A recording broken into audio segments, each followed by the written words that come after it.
on one hand, there are kind of like favorites where there's this sponsor that the club has invested a lot in the past, and all of a sudden they have a new deal. Everyone's like, okay, everyone gets really excited.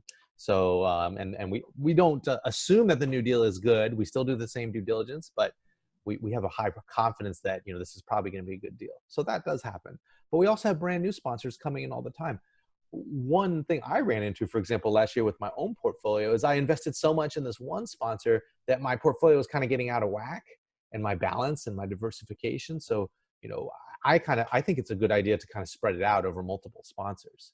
So, as far as the criteria, it depends on the investor. So the group tends to skew more conservative than most. So, I'm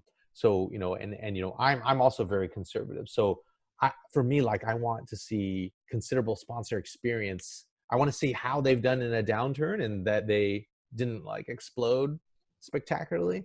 I want to see that they're managing risk appropriately. I want to see appropriate fees.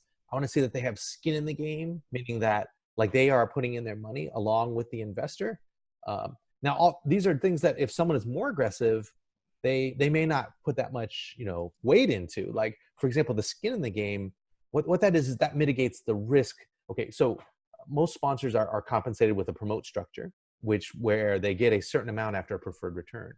And the thing with that is just that after a certain amount, it actually encourages them to push the risk envelope because they're getting a disproportionate amount of the profit, which is fine, but just understanding what's going on. So as a conservative investor, I want to see skin in the game to mitigate that.